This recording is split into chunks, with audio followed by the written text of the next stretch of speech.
Padayon gihapon bahin aning pag-aresto kang FCRRD. Unya si Senator Amy Marcos ang nanguna ani Radyo Mandong nga gibutlag pa ni Senator Amy Marcos ang kaning Senate Committee on Foreign Affairs chair ato sa hearing kagahapon nga doon na sila record sa mga langyaw nga nag-abot sa Pilipinas na konektado sa International Criminal Court on ICC.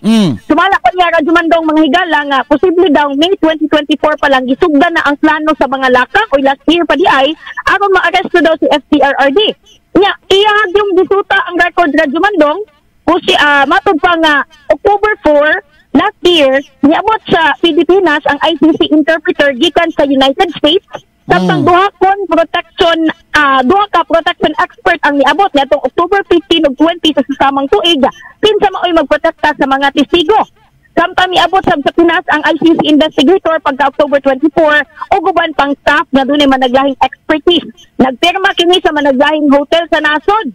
Og mao kato Radyo Mandong iyahang update kagahapon nga bisan nagpadayon ng hearing. Wa man di ay Radyo Mandong niabot ang katong ilahang mga giimbitahan. Mao to nga pirma na lang daw ni Senate President Luis Escudero ang kulang tungod na andam na ni Senator Marcos ang tanang dokumento o subpoena alang sa mga gipatawag na resource seeker kinsa wala mitambong sa hearing kagahapon. Anya Radyo Mandong atong paminawon ang tikit sa papahayag ni Senator Amy Marcos. Ano natin mapapanagot ang mga ayaw sumagot. Pero hindi tayo titigil. Sama-sama natin ihahatid ang mga sabpina na hinanda ko na. Kailangan kasi pirmahan ng lahat ito ng ating Senate President Chis Escudero. Kailangan pirmahan ng lahat ito pagkat absent silang lahat ngayon.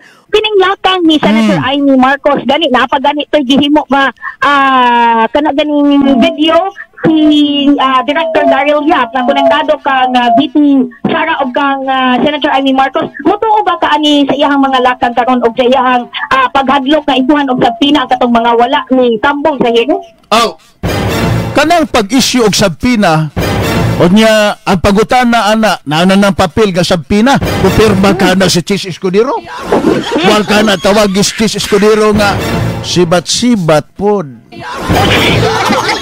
kaya naa pa siya gahapon tinga magkugahapon nga misugat ban siya kang kuan Senador Bato de la Rosa silang duwa si Amy Marcos unya tinga magkugahapon nga nikalit magkahanaw iyang presensya kahiring siguro siya ba nga nagpada na rabag suwat sa ako si Lucas Bersamin nga ang executive privilege mo ilang pabarugon rason nga di sila manambong unya murag adto gini padong sa contempt ba sibat na ko kay ako rabay mo pirma